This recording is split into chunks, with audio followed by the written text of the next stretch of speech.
Good afternoon, everyone, and welcome to this webinar on injury to recovery through sport. We are absolutely delighted that you have joined us today for this webinar, really focusing on mental health in that injury to recovery process. My name is Margaret Demke, and I'm the Executive Director of the U.S. Center for Mental Health and Sport.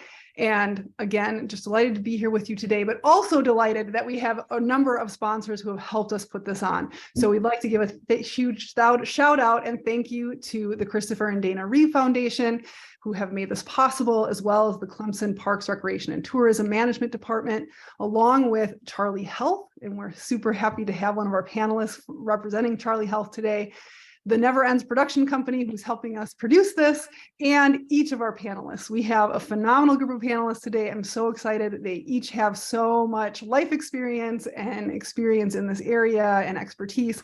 Their credentials are phenomenal, so I'm not going to hesitate any longer, and I'm going to get into introducing each of them. As I said, their credentials are amazing. So while I introduce them, I'm just going to tell you just like 3 things about each of them, but I promise you I could talk about each of their resumes for hours on their own. But I will start with Muffy Davis, who is a representative in the Idaho State Legislature, and she is a 7-time Paralympic Games medalist in 2 sports of alpine skiing and cycling. So that's amazing that not just 1, but 2 sports. Awesome. And we also have this little thing happening in LA 2028, the Olympic Games and Paralympic Games, and Muffy is on the executive board for LA 2028. So Muffy, thank you so much for taking the time to be here with us today and share your story with us. Our next panelist is Josh Brunais, who is a veteran of the U.S. Army that received the Soldier's Medal for his heroic efforts in saving the lives of 14 men after a helicopter crash.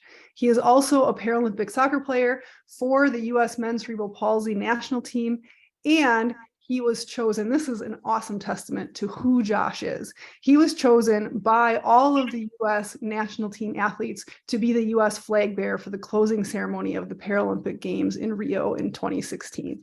So awesome accomplishment, Josh, and thank you for being here. We then have Stuart Sharp, who is the Senior Director of the U.S. Soccer Extended National Teams and the head coach for the U.S. Men's Cerebral Palsy National Team. Stuart led the team to its strongest finish ever in a World Cup tournament that was just this past summer, the 2022 International Federation of Cerebral Palsy Football World Cup in Spain. The U.S. came home with a 4th place finish. And because you're all going to wonder where his accent is from, Stuart was formerly a Scottish FA development manager. So that's Scotland. The Scottish FA guy is here with us in the US now. And then last but certainly not least, another amazing panelist for us today is Leslie Cross. Leslie is actually traveling today, so we're delighted that she figured out a way to find a place she could have her computer and join us.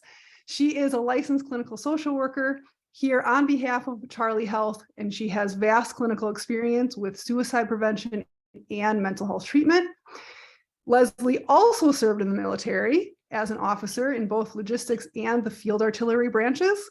And in addition to that, she's an endurance athlete herself, and she has her own lived experience with these topics, in addition to her academic experience and her professional experience, lived experience, because of that endurance athlete inside of her, and she's faced some of her own mental health challenges in those competitions and ultra endurance sports. So Leslie, also thank you for being here.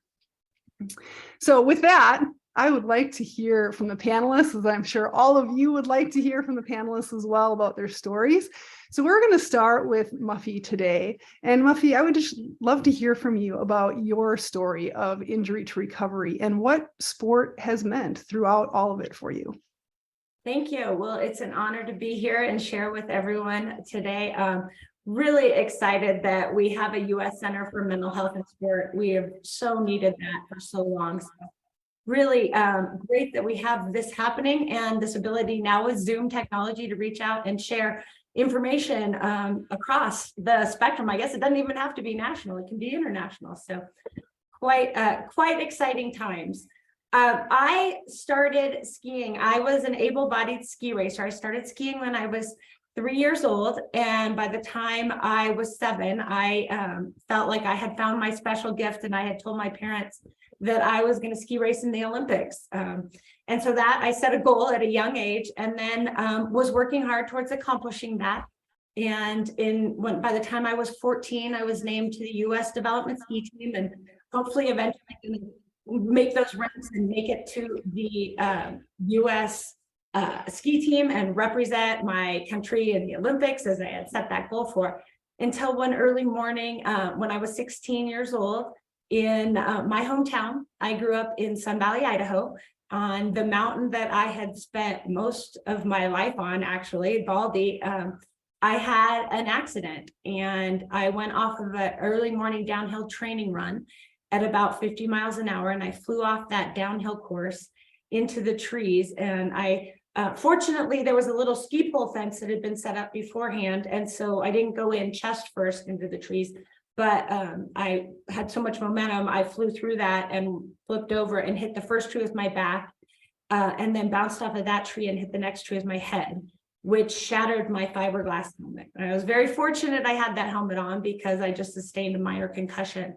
But unfortunately, in that first tree that I impacted on my back, I didn't have that fiberglass shell. And I was stabilized with control and rushed to the local hospital, where my father, who was the local radiologist, had to read my x-rays. And they took x-rays of my cervical spine, and again, that was fine. X-rays of my lower spine, again, fine. And then he put the x-ray up of my middle of my spine, middle of my chest, where I had impacted that tree. And he could be heard shouting an explicative I won't repeat today, but it was one of the worst injuries he remembers seeing in someone that survived. And he came to the emergency room and told me that I needed to go into emergency surgery to relieve that pressure on my spine. Fortunately, we had great back specialists here in our small little town, orthopedic surgeons, back specialists, a lot of those in ski towns. And I was able to have surgery right here, right away, to relieve that pressure on my spinal cord.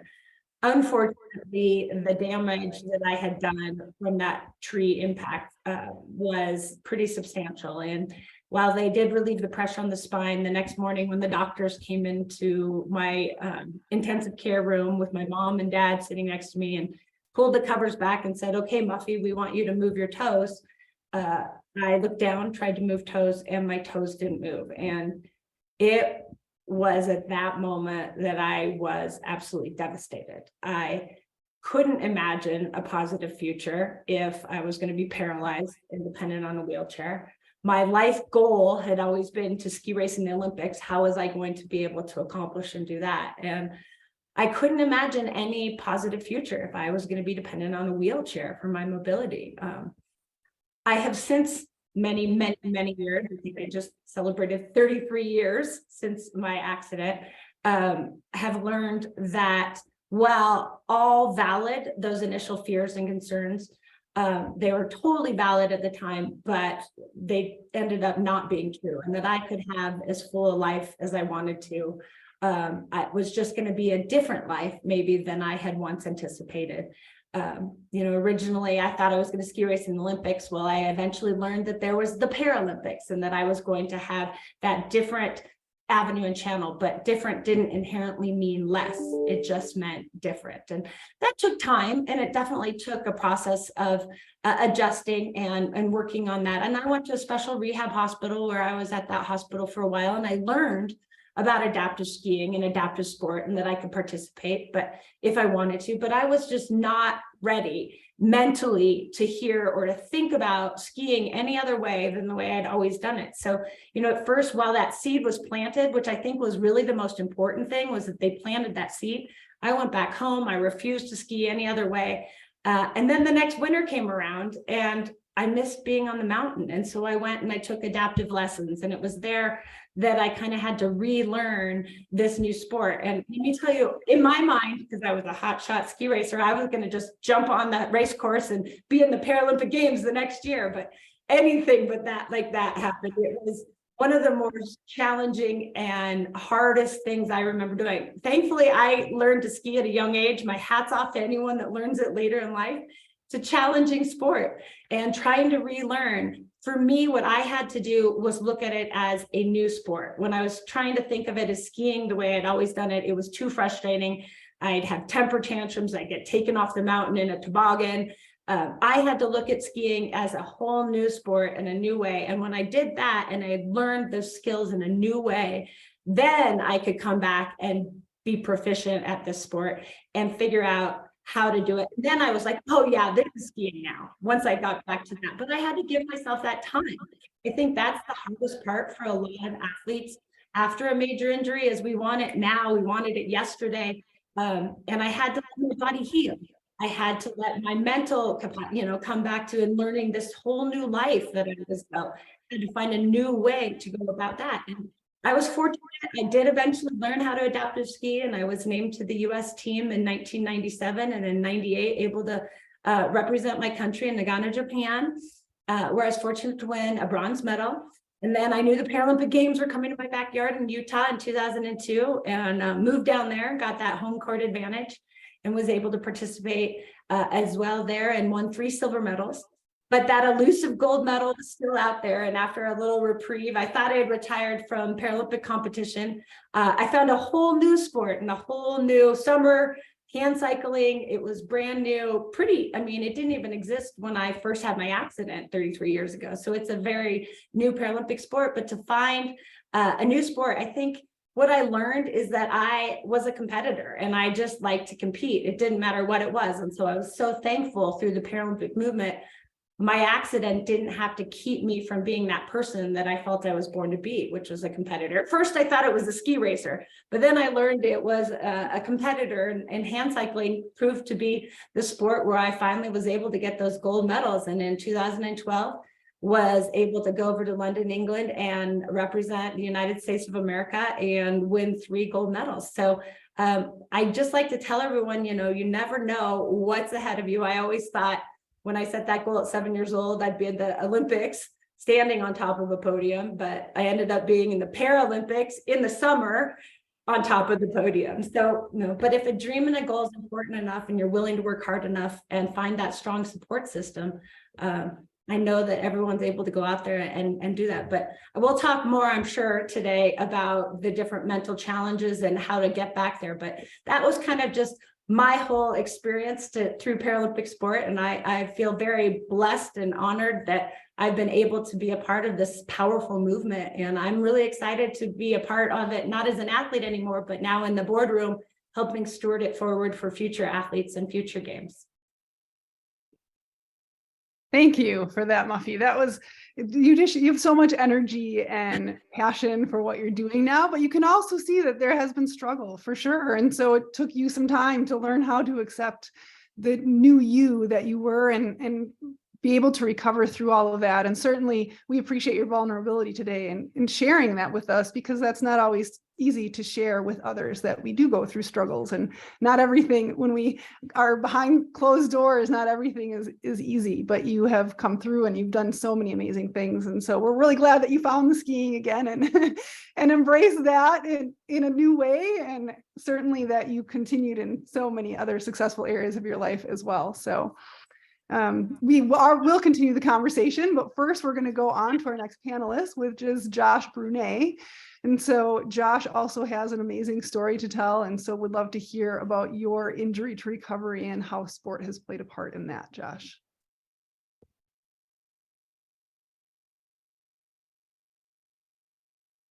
Josh, I think you're muted potentially. My bad. I'm used to the Zoom stuff. Sorry. I just want to say, you guys didn't hear me, but thank you for having me on here. And Muffy, thank you for telling your story. A lot of my close circle knows I'm not the biggest fan at telling my story, and it took me a while to come out of my shell. And I know that I've helped a few service members telling my story, help them grow and come out of their shells. So thank you for being so energetic about it, because I'm usually pretty shut down, and I'm working on it, and I hope I can get better at it. And hopefully my story helps somebody else. So yeah, with that said, I started playing soccer. I'm with the CP men's national team, current captain right now. You'd be surprised that I'm in that position given where I started on this team. But well before that, when I was a kid, I grew up playing soccer in the States and in Germany. My mother's full German, so bounced between the two countries quite a bit. My dad was a soldier, so kind of that typical, soldier meets German woman over there. And growing up, kind of idolizing my dad and my brothers, something switched and I knew the Army was for me. But growing up, I never wanted to do the average. Average is kind of one of my bigger fears, is being an average person. And my oldest brother went into Ranger Regiment, which is special operations. Way cooler than Green Berets. You're going to hear a lot about them maybe one day, but they're not that great. But anyways, I went in 18. First deployment was at 19. And I have 6 total deployments. In 2007, I was involved in a helicopter crash. It was a Chinook, if anybody's familiar with that. It's the bigger helicopters with the 2 big rotor blades on top. Lost full power in a blizzard and fell out of the sky at 500 feet. Crashed, was on the ground for about 3 hours until we could be rescued. And unfortunately, 8 people passed away. And yes, I was, a little background again, trying to come out of my shell. I was fortunate enough to take my body armor off and mat the fire out and assist some guys to get away from the flames. And that was pretty early on in my career. I eventually had 4 more deployments after that, and took some pretty significant injuries in that helicopter crash. I broke my C1 and C2 in my neck, my L1 in my back, my coccyx, my nose, a couple other things. And I took a pretty severe injury to the head. I actually cracked a military helmet, and experienced some TBI related symptoms, just a lot of headaches. But back then in the Army, TBI wasn't very big.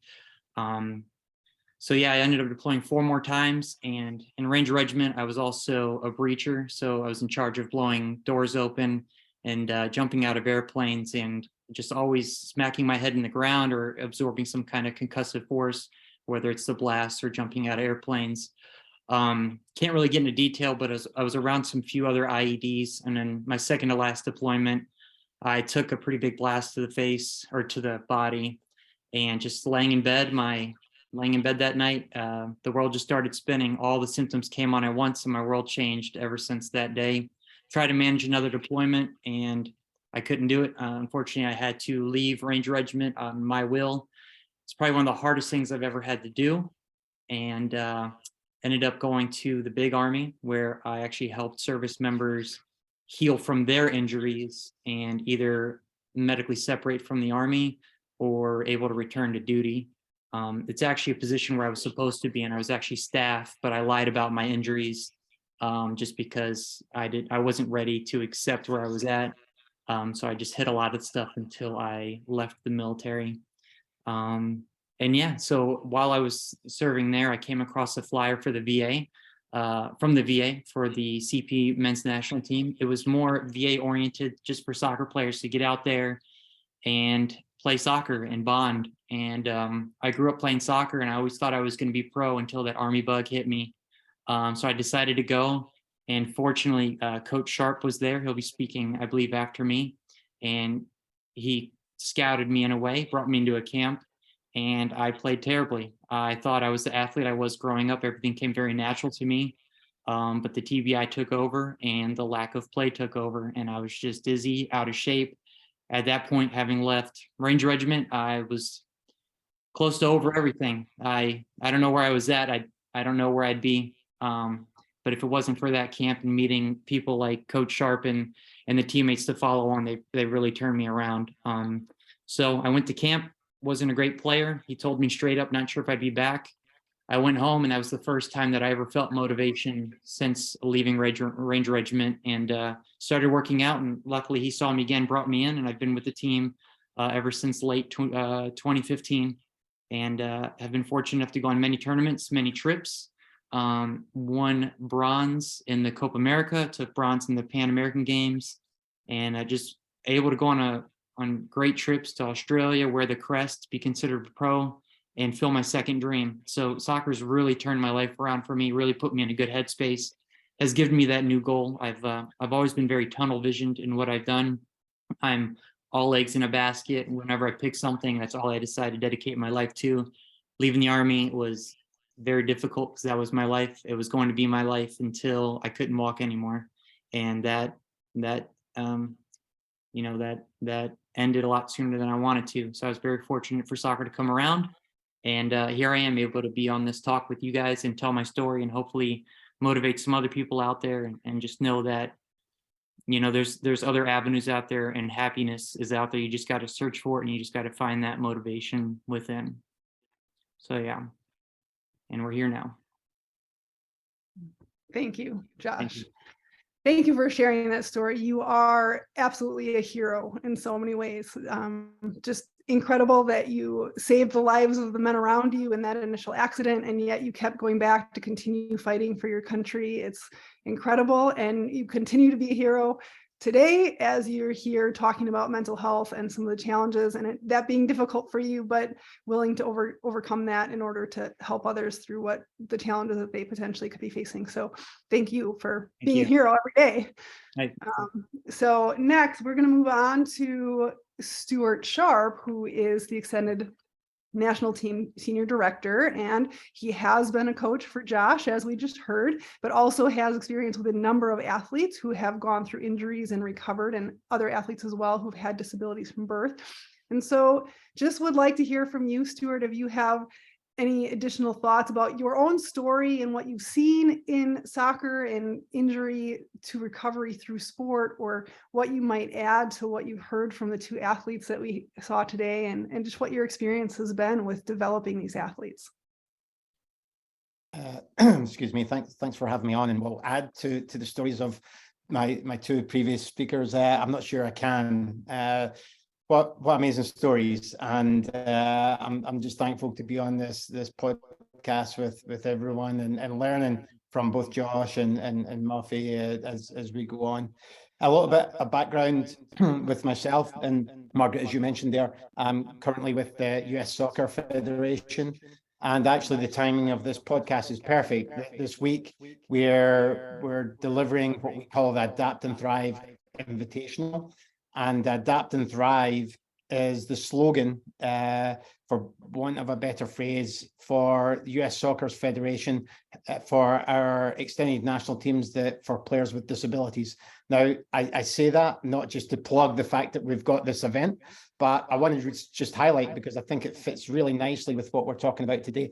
Adapt and Thrive isn't about the adaptation of a person with disability, because I think when people hear that, they think that it's adaptation about how we can approach life in general, people with and without disabilities, to make an inclusive society, to ensure that organizations have an inclusive approach, and therefore creating environments for people with mental health, with physical disabilities, with learning disabilities, no matter what it is, to make environments that allow people to thrive. And so far, Josh and Muffy have just demonstrated how, with adaptation in their thought process, and how they've turned that into thriving in life. So it was a nice little segue, I felt, when I heard their stories.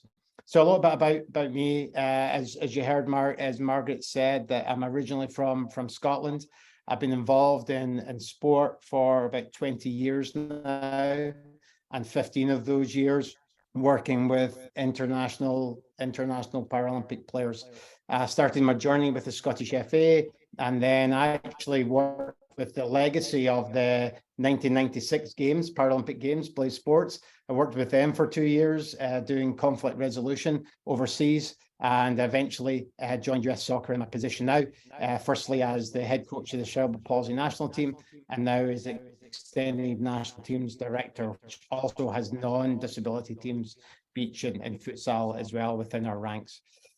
During that whole period, I've had the privilege of working with a number of players, both with and without disabilities, some acquired and some having been born with their disability. And each player, and every time that I approach each player, I don't think about the impairment. I don't think about the diagnosis of the disability. It's just about the individual.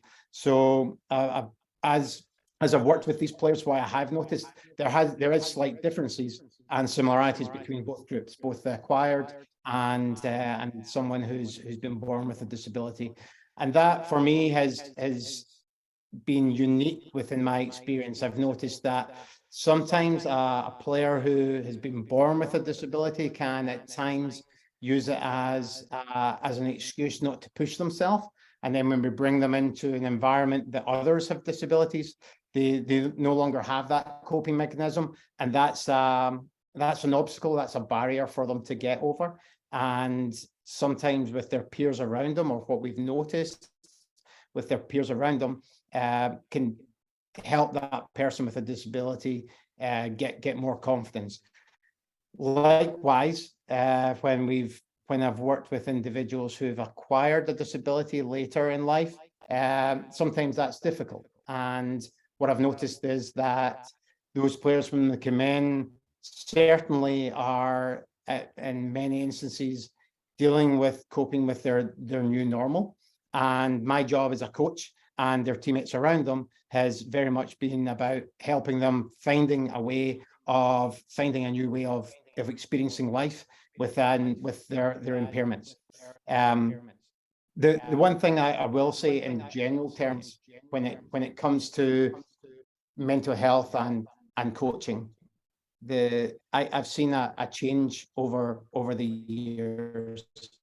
When I first started coaching players and coaches themselves from a physical perspective, very often would hide their injuries, right? Let's say it's someone with an ankle injury.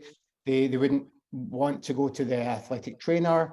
They wouldn't even tell the coach about it for fear that it would be a weakness. This 20 years on, I've seen that players now have the confidence to go to athletic trainers to seek out help. And this now, I feel, is starting to happen when it comes to mental health. I've seen our players become more confident in sharing when they are when they're having a bad day, when they're suffering anxiety. And as a result of that, as coaches, when we have physicians on staff, athletic trainers on staff, we found that if they are confident in sharing and comfortable in sharing, that we've found ways of supporting them and hopefully providing them the confidence to perform on the field. Thank you for that, Stuart. I loved your adapt and thrive. It's something that absolutely, you're right, all of us can do. We can all adapt and thrive throughout our lives, regardless of whether we're able-bodied or working through an injury or have a disability, whatever that is. So appreciate those thoughts. I also think that you have a special gift to be able to work with these athletes and know when it's time to be compassionate and give them grace and not be pushing. And then when there's other moments that it's time to push them and ask them to push their limits a little bit further. So that certainly takes a special person to be able to do that. So next I will have Leslie speak, but before I do that, just a quick comment for everyone. If you have questions for any of the panelists as they're going through their stories, please don't hesitate to put those in the chat box. We would love to get some of those questions from you. And then when we get to our roundtable discussion near the end, we can hopefully get to some of those questions that all of you in the audience have. So now we will go back to Leslie. Sorry about that quick little jump out.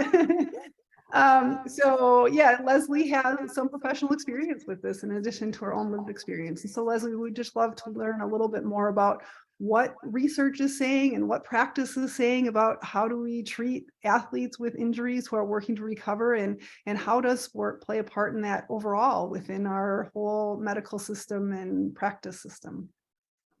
Yeah, that's a big topic, I think is the easiest way to explain that. And really, truly, Muffy and Josh and Stuart have all touched on so many of the things that I think is becoming pretty standard across the treatment of athletes in particular, and the mental health spectrum. And this is athletes of all ages. But, you know, I kind of just put together kind of a few typical responses that we see when it comes to injury, whether it's an acute injury or something that has occurred over time, or even a disability that somebody might have been born with. But those responses obviously are going to vary by person. And I'm sure all of you have seen this in one way or another, and Stuart, especially from the coach's perspective, see the entire spectrum. But you know, we see things like isolation, we see things like anger and sadness, even little behavioral changes like appetite or just your mood and how you treat people, that withdrawing from teammates and that community that you really knew from the beginning. And then I think where we really need to start paying attention is when it kind of borders into those more maladaptive coping strategies, or something that can be, you know, considered a huge red flag or a risk factor for suicidal ideation, attempts or completions. And so obviously that's kind of my area of clinical expertise on the suicide prevention side of things. And I have previously coached track and cross country at the junior high level. And this is something that we saw all the time, whether or not injury was a part of it, or if there was just life adversity. And so just being aware of these changes in your athletes is so important. And the evidence-based strategies, I mean, we're still, you know, just now starting to really talk openly. And I want to point out what Stuart said about athletes going to athletic trainers. There was an article, and I can, Margaret, if you want kind of some of my resources, I can get them to you to send out afterwards. But I found an article that was actually just really interesting about athletic trainers are now requesting more training to kind of be that frontline support in terms of mental health for their athletes, because they are the ones that have a lot of that face time. And so being able to just have even that training when you're thinking of like empathic communication and how you're really validating that experience and having those people around the team or around the individual that can really build them up in all of these times of adversity. And I wrote down things that all of you said, because you all really like spoke to a lot of just these kind of bullet points that I had written down. But Muffy, I really love what you said about finding your new sport. And that was, you know, a big part of what we're seeing is just those goals and setting those goals and, you know, really taking in that identity as a competitor and how is that playing into your goals in the long run, whether that is adapting to the way that you do your current sport, whether that is finding something totally different that you didn't know you enjoyed before, hand cycling, or that you didn't know you'd be good at before. So, you know, I think I'm a big goal setter, even if it's just teeny tiny small. As an ultra runner, you know, thankfully injury is not something that has been super prevalent, but when it does happen, it really just, it like hits you so deep because you can't get out and you can't do what you love. And so being able to adapt to that and set those goals. Positive self-talk. Again, Muffy, you brought up just such a great idea of kind of where you were at in that headspace when you were so young, and just really validating that in yourself, like all of that is okay. All of those responses are okay. And you can say these things to yourself over and over and over again, but until you really like at your core know kind of what you're feeling and what you're thinking, that's the best way to get through it. And, you know, finally, the last piece I really want to touch on just in this last final minute is being able to understand that it's okay to grieve, because we grieve all aspects of life. We grieve what was, we grieve what is or what can't be. And being able to, as coaches, as athletes, as support systems, being able to just sit with that person and let them take on whatever feelings it is that they're taking on, and you help them through that at their own pace. I think that can be really hard for those of us that come from competitive backgrounds or have, you know, family members that might be kind of pushing us. Well, it's okay, adapt, overcome, but sometimes we do things at our own pace. And the very final thing that all three of you touched on, which is just my absolute go-to all the time, is finding that community, whatever that community looks like. It might be something totally different than what you ever thought you would be engaged in or involved in, but finding those people to build you up and having the coaches that support that community as well, or the parents that really allow you to move those communities, the support systems forward and get you forward in your own life and sport and mental health overall. Thank you for that, Leslie. So we're hearing a lot of adapt and thrive, but I love what Leslie added to it. Adapt and thrive, but at your own pace. at your own pace. And along the way, allow yourself to have those emotions that come. And if that's grieving, that's okay. I think that's particularly challenging sometimes in a sports space where we are used to having to put on our best face at all moments. And it's always our best performance. And we consider sometimes that if we have moments of disappointment or grieving, that it shows weakness. And it's never weakness to have those feelings and emotions. And so we need to allow that to happen too. So thank you for that, Leslie. So with that, I would love to move on to a roundtable discussion with all of our panelists and just sharing a little bit more information about their experiences, and they can certainly go back and forth with this as a conversation as well. But do please keep the questions coming if you have any questions for any of them. I said before the chat box, I should have said the Q&A box. You can put them in the Q&A box if you're watching the webinar right now. We'd love to get your questions from you. But I will begin. And this first question, I'm just going to go in the same order that we did the first round of speaking in. And so for this one, I would love to learn about how you feel that sport takes on a different role for you, or how it has taken on a different role for you from pre-injury to post-injury. So Muffy, I'll start with you. And in addition to how it changed for you pre to post, did it also change regarding your mental health and what it does for your mental health pre and post-injury? I think you're muted. Sorry, we get into that habit. I get so excited. Thank you so much. And I just want to thank all of the other panelists. Wow, what a great group, and everything that has been said so far is so powerful, and really honored to be a part of this. But for me personally, I said a little bit about it when I talked, that I kind of had to look at sport in a new light, but also I think after a serious life-altering injury like mine, a spinal cord injury, for me, sport became physical therapy. I mean, it was a way to be able to do so many things in life, and it was through doing different sports. My first sport that I actually did, purely because I was medically stable enough to do it earlier, was water skiing. And just to get back and get into sport and to try something new and different. I mean, I think it's amazing how many sports are out there for people with spinal cord injuries, or even any type of different disability. I always say, if you want to do something, there's someone out there doing it, I'm sure. So reach out, and don't let that, because you've never seen it or haven't done it yet, don't let that stop you, because someone's doing it, and there's a lot of people that want to help you.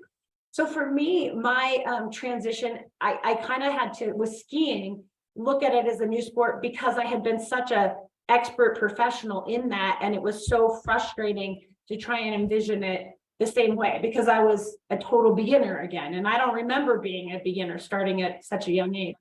But when I was able to look at it as a new sport, then I took all that same competitive energy and I rechanneled it into my physical therapy, or into my skiing, or whatever it was. So, I'm a competitor, and I took that competition, that goal setting that I'd had for my ski racing, and channeled it into my therapy. Or one of my goals was to walk at my graduation. Now, when I originally said it, I meant walking like everyone else walks, but I was learning to adapt those goals since I wasn't gaining functioning back. So I adapted and came back and walked in my braces, and praise all of my fellow graduates that gave me the 10 minutes to get up and get my diploma, but they were supportive. And again, back to that support structure and that support system to help me accomplish those goals. So for me, that was what was so vital. But the mental health aspect of that, and I think, yes, it did change, because I went from being, an elite athlete right at the beginning to now I have to look at this as I'm a beginner again. And that mental health was my therapy, was part, looking at it that way was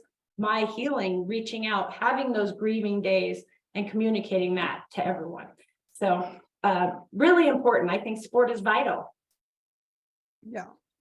Thank you for that insight. And yeah, I mean, clearly it was something that helped you get through the injury process, but looking at it as a new sport, I can see that being a big part of being able to get through it, is just having a completely different lens and how you looked at it. So Josh, would love to hear from you as well about how sport took on a different role before and after your injury, and what that role was with your mental health as well.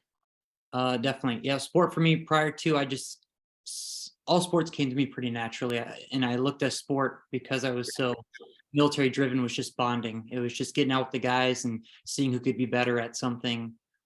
After my injuries, sport, in the same way Muffy said, was my rehabilitation. I have some vestibular issues, and they had me shaking my head at a wall, at a letter, trying to gain my balance back. And I'm an instant gratification person. If it doesn't work the first 2 times, and at that time in my life, I just gave up.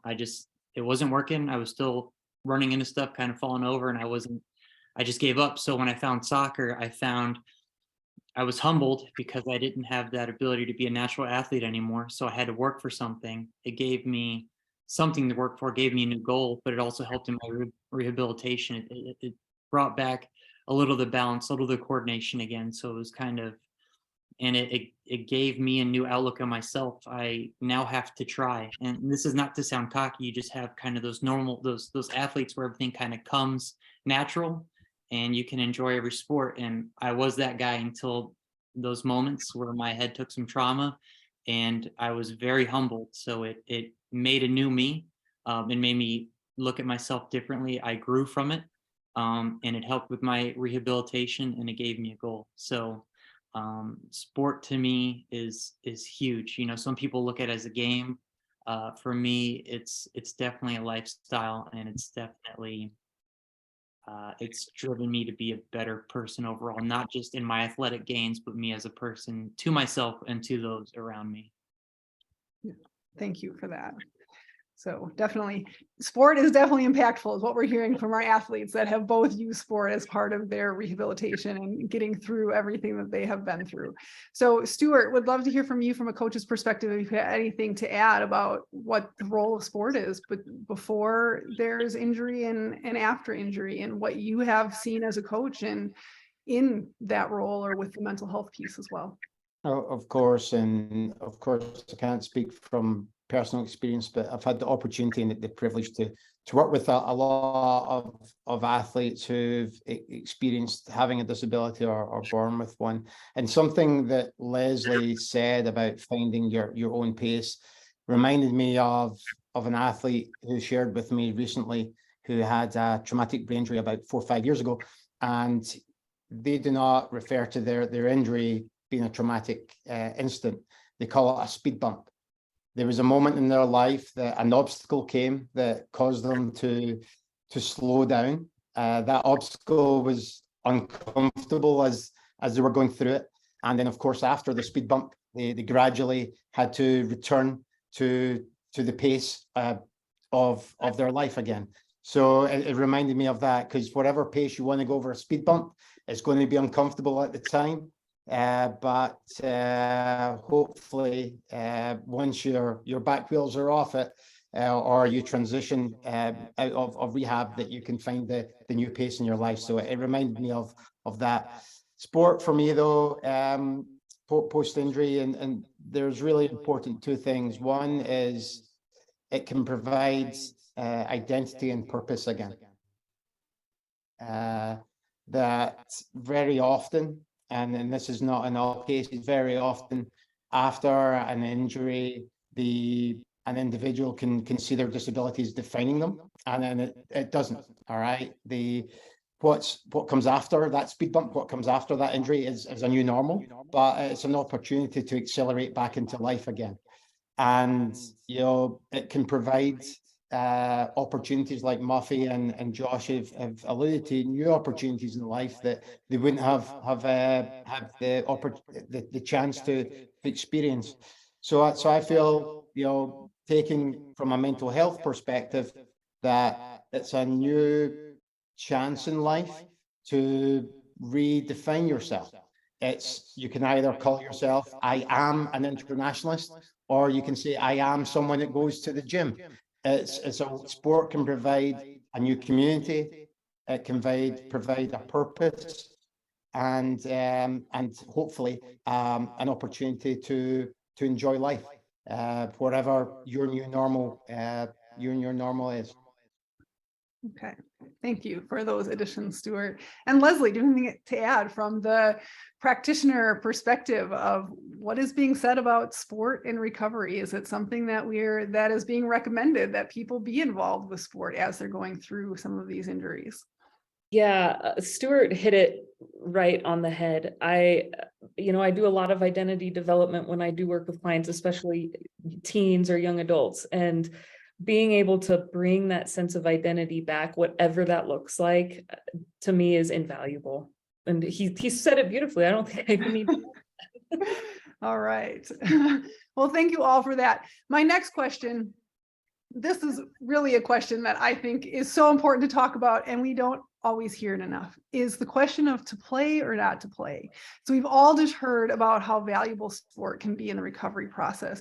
We've also heard that all of you have either yourself been or seen athletes who are struggling with mental health challenges along the way, or with the recovery process physically as well.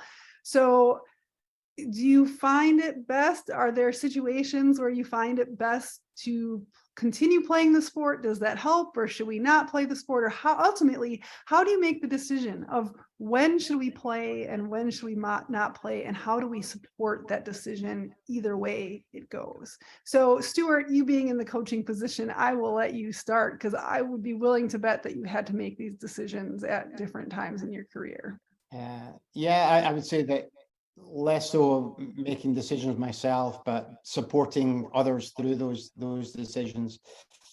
The first thing I would say is that, we can look at sport in general. You can look at it from a competitive perspective, and also you can look at it from a recreational perspective, and both bring both positives and negatives.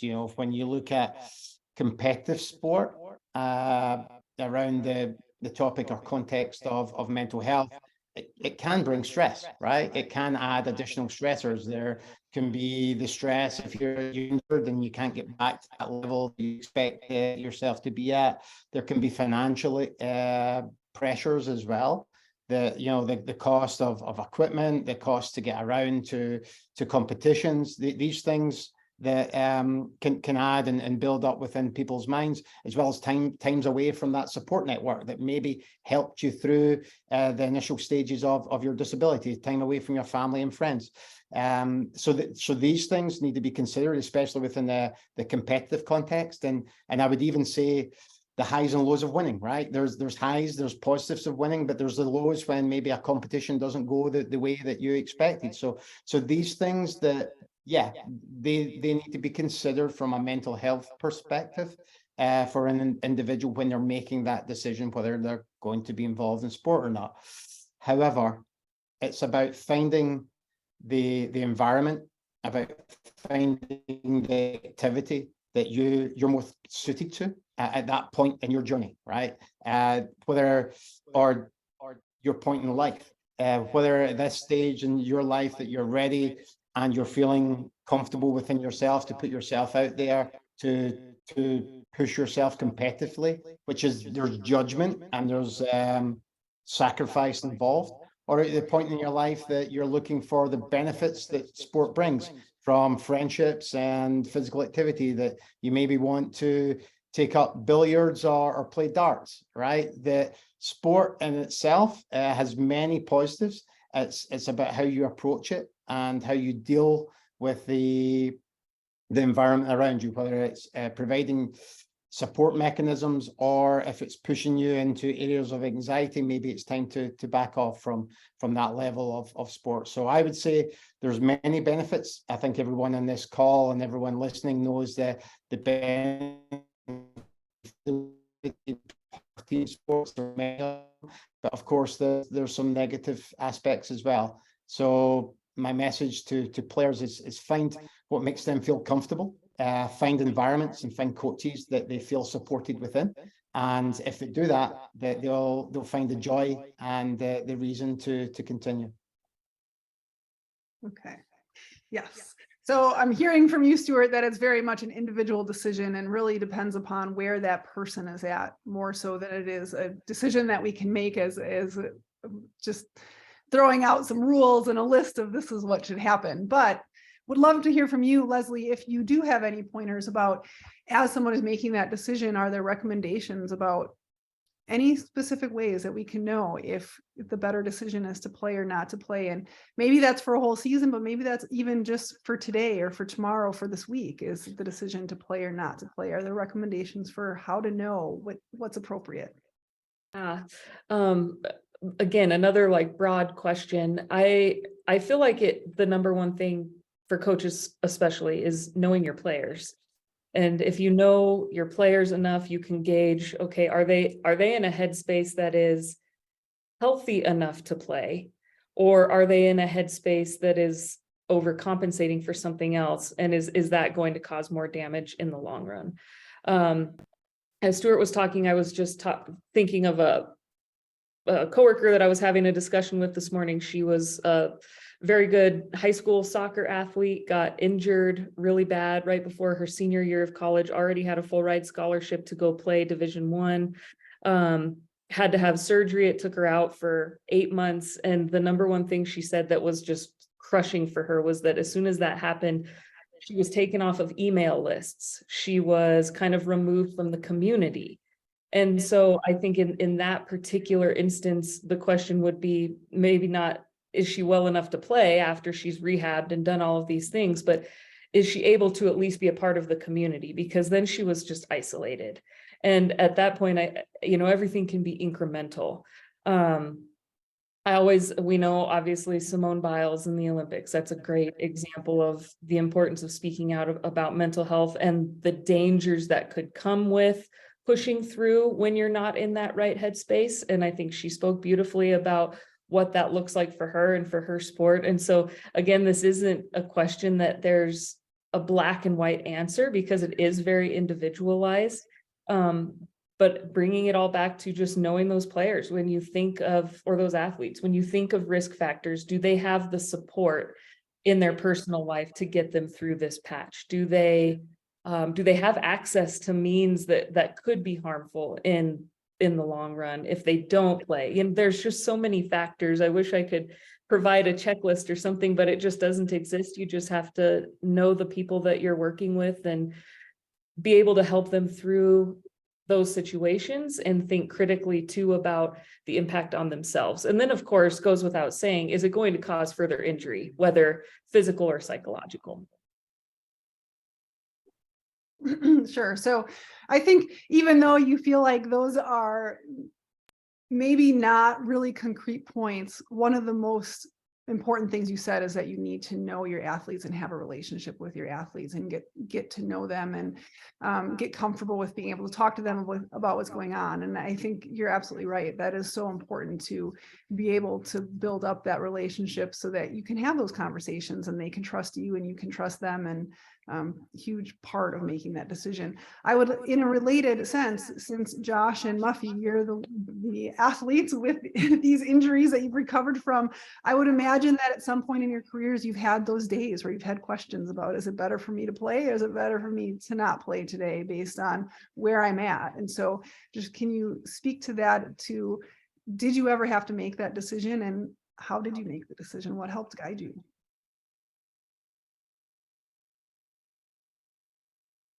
So I'll go to Josh first. Sorry about that. I've had to make that decision.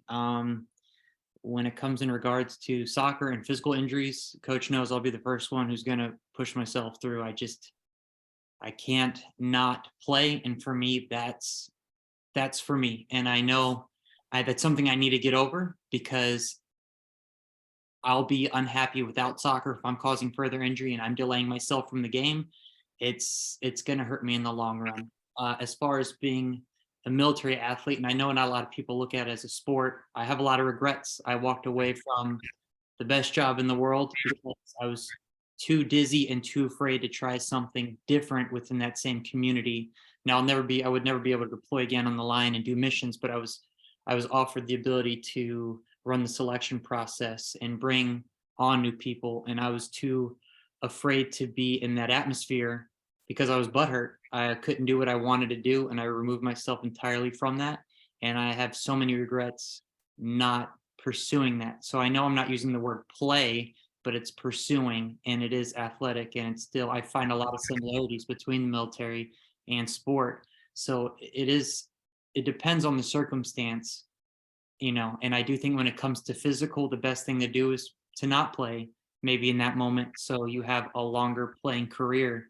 But if it comes to headspace, I think it's okay to push through, and it's okay to not be perfect, because now I'm so many years later and I have so many regrets walking away, and it's something that, I mean, honestly haunts me to this day, and that's something I'm working through, talking with friends and previous coworkers. I just fully removed myself from that, and that was pretty difficult. So I do think the headspace, you just need to find that driving factor and be comfortable being uncomfortable and not leaving any regrets out there.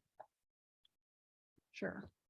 Thanks, Josh. So being comfortable, being uncomfortable, not an easy thing to do, but definitely something that we can continue working through all the time. And so good advice there. And Muffy, how about you? Have you had to make that decision about to play or not to play as you've been through your journey?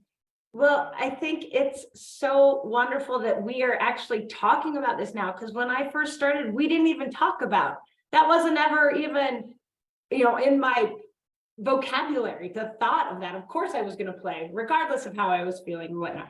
So the only other thing I would just add to everything everyone is wonderful is as the coaches have to know their athletes, I think it's just as important for the athletes to know themselves and to try and be as honest as possible.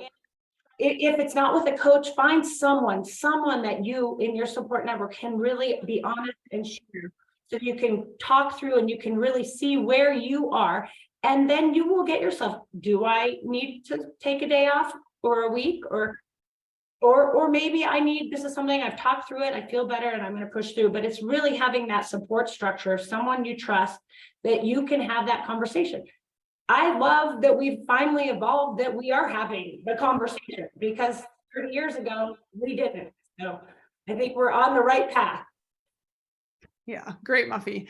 So I am hearing a lot of, it's very individual, but be willing to push yourself through to keep playing, but also be compassionate with yourself at moments too, and when you need that. So I would like to move on to a next question, which is just more personal stories from each of you about what has been a strategy that you've used, one or two strategies that you're like, this is what helped me get through. I was at a competition or in practices, I have mental blocks, or just whatever struggle that you've been through. What has worked for you to work with your mental health to make that stronger, so that you've been able to continue down that path within sport, but also just within life?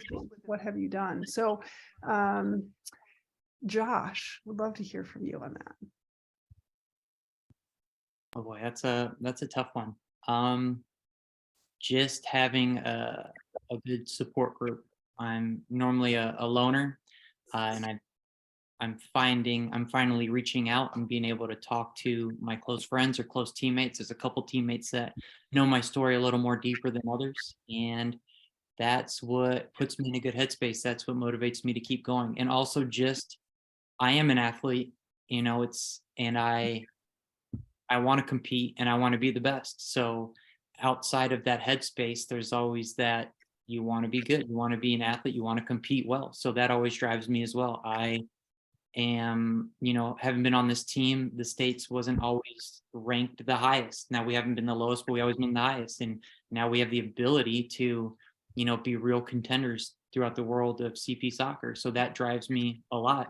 The position I'm in, my age, I'm a little older athlete on the team, and that pushes me to work harder than everybody else to stay relevant, to be faster than those 19-year-olds, to play longer, to be a better player.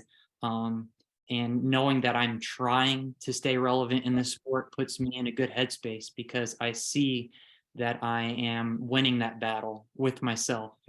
Before I might have turned away or not tried, and because I was too afraid to try to see if I would fail, rather than tricking my brain thinking I could do it if I try. But now I'm actually doing it, and I'm winning that physical and mental battle. So that's where I stand with that. Just surround yourself, and you're an athlete. In the end, we're talking about athletes, and I think what makes athletes happiest is playing the sport that makes you happy and being a winner. And we can't forget that winning's crucial. And I mean, I know we can give medals to everybody and say, I'm glad you're here, but deep down, we know that's not what makes us happy. It's trying hard and winning. So. Sure. Yeah, great, Josh. So the social connection and the sport, the two pieces come together. That's what provides you with mental health. And I love it because that for me, that is totally me as well. The social connection piece I have to have, but I also have to get, for me, it's more exercise necessarily than a competition, but have to have those two pieces. And how about for Muffy? Sure, I have actually a great story for this. I'll try and tell it as concisely as possible. But my first Paralympic Games was my very first year of international competition skiing. And I went to Nagano, Japan, halfway around the world. And my first 3 events, which I had been in my very first World Cup 2 weeks previously in the US, and I had won 3 gold medals in those same 3 events. Fast forward to the Paralympic Games, same 3 events, I fell in all 3 events. Classic choke, classic mental game, put too much pressure. Here's the week I lived my life for. And my last event, my least favorite event, the slalom, but my last chance to get back out there. Let me tell you, the last thing in the world I wanted to do was go out on that mountain. It had just chewed me up and spit me out, and I was devastated. And what I realized is that I've been putting so much pressure on myself. I had built, here's my dream from 7 years old, and I'm at that week, and I wasn't, and it was every day. I wasn't performing. I fell again. My parents never even saw me on the Jumbotron. Like, it was so horrible. And what I had to do was just kind of what Josh said, go back to what did I love? I love skiing. I love the sport, and let go of the results, let go of all of that, and just get up on that mountain and do what I love to do. And that's kind of, I had to give myself that permission and just, breathe through it, take a deep breath, suck in my ego, having fallen 3 times, and go out there and do what I love to do. And it was when I gave myself that permission to just, try and get to the finish line. It doesn't matter, just do what you love. I got a bronze medal. So it was, kind of through that. And I learned from that and got better with my mental training and working with sports psychologists. We didn't have that originally. And, so we started evolving as well and getting better. And then I could move forward. And then in 2002 was able to get up on the podium 3 times and then fell in the other event. So it was great, but it's more just really trying to let go of that. So we put so much pressure as athletes on ourselves to perform, especially in those big events. And to remember, like, this is just what I love to do. It just happens to be a big event, but it's the same sport that I loved yesterday and I'll love tomorrow. So that was kind of how I got myself through one of my big moments.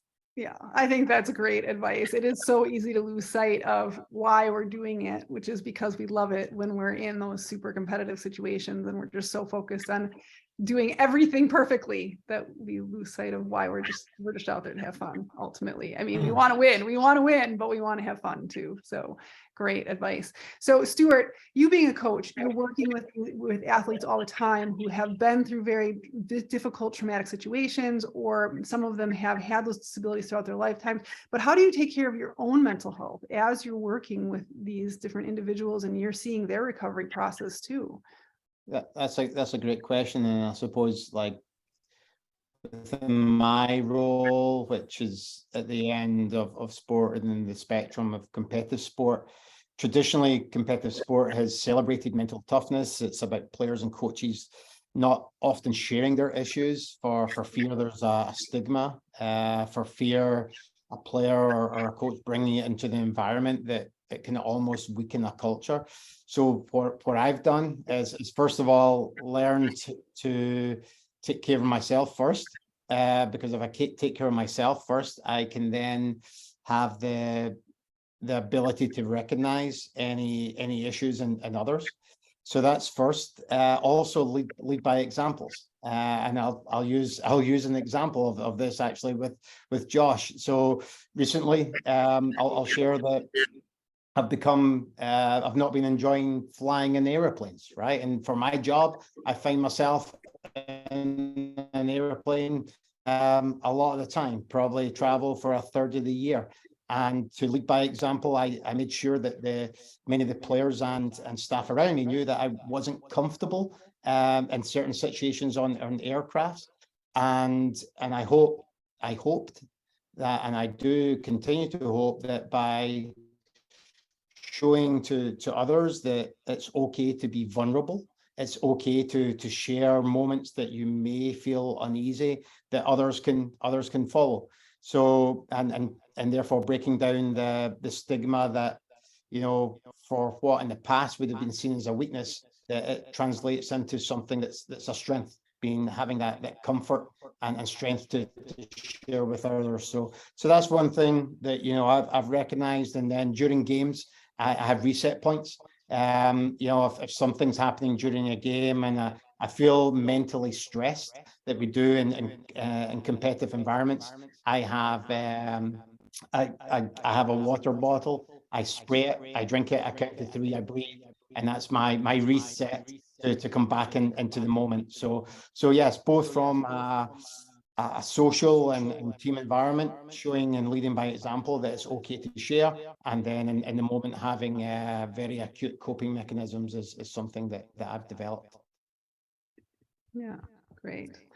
Yes, I'm sure that you definitely need to lead by example. We actually don't talk about that enough with coaches, about being able to lead by example and working through some of those mental health challenges. We often talk about it with athletes, that the athletes need to have strong mental health, but we don't often address it with coaches. So thank you for sharing what some of your approaches and strategies are for that. So Leslie, I'm going to kind of ask you a two-part question with this. For one, how do you take care of your own mental health? Because again, we don't often talk about those mental health providers when we're talking about you're working with individuals with disabilities, but how do you then make sure that you are also taking care of your mental health? In addition to that, we had a great question in the chat box as well. So what is one of the most rewarding experiences that you've had in helping someone overcome their own mental health challenges? So how do you take care of your mental health, and what's been a super rewarding experience for you in helping someone else? Yeah, I mean, I run. that's really, this is the perfect forum for that. But you know, we're all competitors here, and I run ultramarathons, 100-mile races, and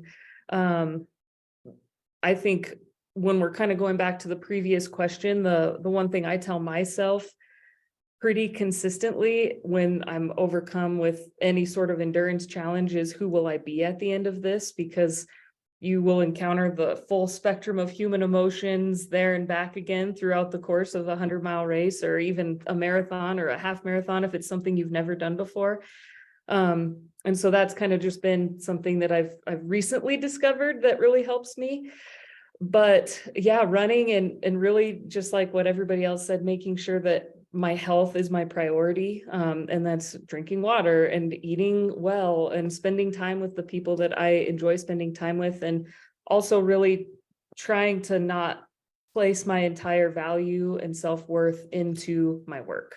I love what I do, obviously, but that's just a part of my life as a human being.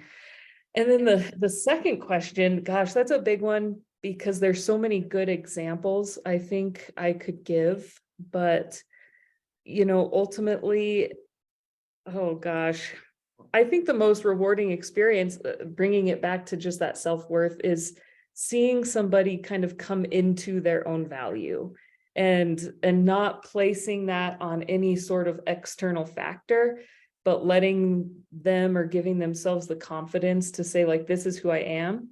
They own who they are, and they move forward in life with that confidence in whatever setting that they're in. And right now, I work in hospice. And so this is like a totally different side of the mental health spectrum than my previous career experience has been. And that has its whole other set of things. And a lot of that comes with too, not only finding value, but acceptance in just what life is and what it has been.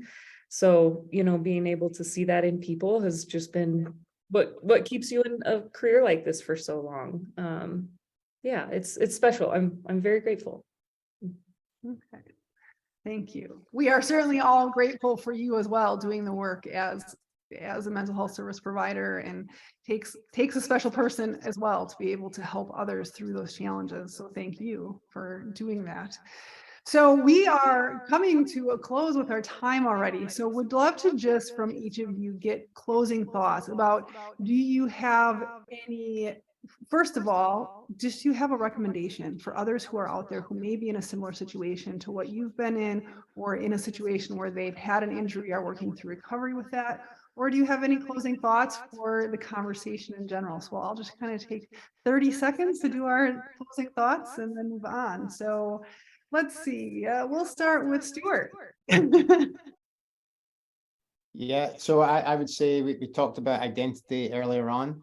I would say that what's important, and Leslie touched on this, have multiple identities. Don't let one thing define you. You can be a sports person, you can be a politician, you could be a husband, you could be a dog owner. It's important to have multiple things in your life, and don't let one thing define you. And the second thing that I think is important would be find people that you trust and be open and share with them. Share with them how you feel, listen to their thoughts, and encourage others to speak out and break the stigma that mental health that often carries in life. Yeah, I love that. Speak out about mental health. It is okay for us to talk about mental health. And Muffy said earlier that she's just really delighted that we're able to have the conversation today. And I think that's a start. But if all of us start talking about mental health, that can make a huge difference in making it okay for the others around us too. And we heard that as part of Josh's story as well, that this is a little bit challenging to talk about, but we're certainly delighted that he is. So, and with that, Josh, I'll move on to you with, do you have any recommendations or closing thoughts? Only recommendation I have is something I've recently started practicing, is just trying, whether that's trying something new to get you out of that headspace, trying a different sport if you can't perform the sport you previously were part of. If somebody recommends talking to a healthcare provider, try it. I was very against it for a while, giving it a shot lately, and it's helping a little bit. So just don't think the end is near. If one road or one door closes, there's plenty of other doors, and there's plenty of people to help you. So just try, and don't be afraid to move on or do something different. Yes, always more doors. There's always more doors to keep exploring wherever we are in life. And so, great message. Leslie, what do you have for your closing thoughts or recommendations? Yeah, I think Stuart said it, Josh said it, but finding that community of people. But I also want to really expand on just what Josh said with trying something scary, something that's a little bit out of your comfort zone, even if it's just by this much. I think the confidence that brings in ourselves really transcends the stages that we go through just in life. Yeah, always pushing just a little further, just a little further. We can do it just a little further. What will we do today that we didn't quite do yesterday? Let's try again. That's great. And Muffy, how about you? Oh, wow. Ditto. I mean, what else more can I say? I guess the only other thing I would close and end with is be kind to yourself. Life is hard. We all have challenges. Change is hard. After you find that support structure, but be kind to yourself and accepting. And we always talk the worst to ourselves. And I'm working on to change that self-talk. So, but I think this has just been wonderful, and I appreciate it, and keep the conversation going. Yeah, thank you, Muffy. And thank you, all of you today, for joining us today as panelists. Our panelists today have been incredible. Not only are you incredible today, but you're incredible every single day in life. Your resumes speak to that, but all that you've been through, and your energy and your passion and the things that you're doing are amazing. And so hopefully I would love to run into all of you more and on the street, and I'm sure our webinar attendees would love to as well. Thank you for motivating all of us and teaching us more about your journey and how we can continue to use sport to help with that injury to recovery path. And with that, I would like to bring the webinar to a close, just with very quick thank yous again to the the Christopher and Dana Reeve Foundation, who have made this possible today, along with the Clemson Parks, Recreation, and Tourism Management Department. Appreciated the support of Charlie Health and the Never Ends Production Company. Thank you again to our panelists. You are all amazing.